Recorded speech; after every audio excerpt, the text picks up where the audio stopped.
Now this is a hard question because it's giving you no scaffolding. You're just told you need to make a trigonometric substitution.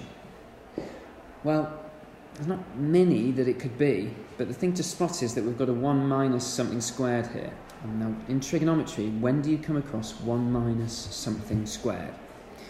Well, recognise this?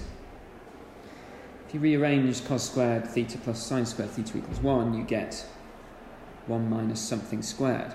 And here's our something, here's our x squared term.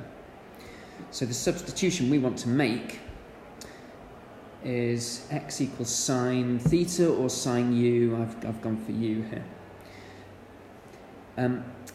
That's going to simplify this denominator, because when we do 1 minus sine squared u, that's in fact just cos squared u, and when we square root it, we just get cos u in the denominator.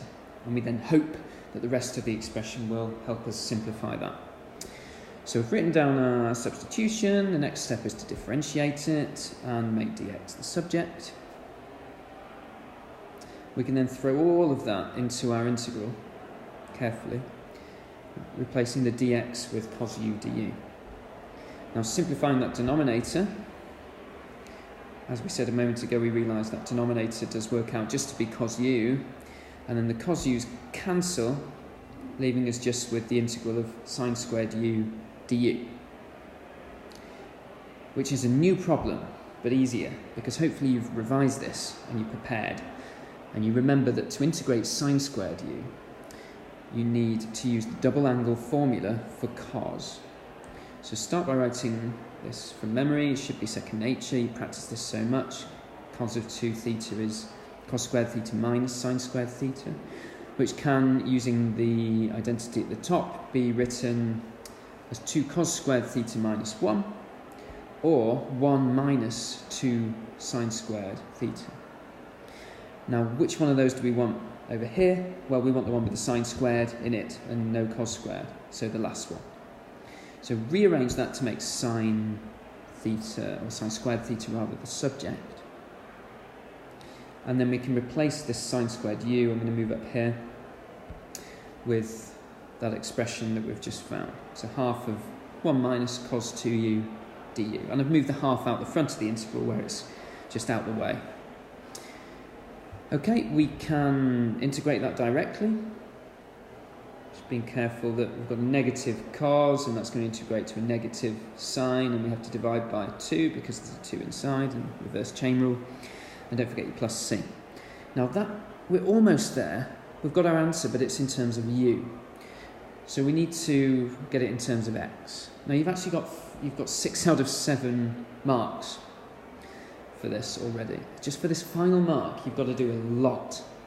Now, whether or not on the day in an exam they would accept a simple fudge here to get x's back in, which would be to make u the subject of this, i.e. u equals inverse sine of x, and just literally writing inverse sine of x there, so, or arc sine x there, and then subtract half sine brackets 2 times inverse sine of x, close bracket.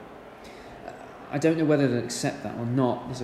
Technically there's a domain issue if you do that, but it's not really mathematically very wrong. And I think on a further maths paper, I think they'd pick up on that. I don't think they will on an A-level paper. But let's do it properly anyway. So here's how you're supposed to do it.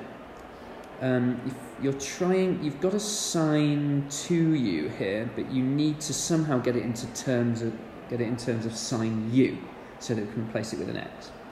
So start by invoking the double angle formula for sine, and then replacing half sine 2u with sine u cos u. This 2 here is going to cancel out with the half. Okay, we're almost there. It's just now I've got a cos u. But just for the moment, I'm going to replace the u and the sine u. How do we replace the u? Well, I've mentioned it already. We need to just arc sine both sides, or inverse sine both sides of the original substitution. So we can stick that in. And then sine u becomes x, and we've still got our cos u. So the problem just now comes down to how can we write cos u in terms of sine u, so that we can replace it with an x. Well, let's go back to our original identity. I've just written it now in terms of u, but remember sine u is just x, so sine squared u is x squared.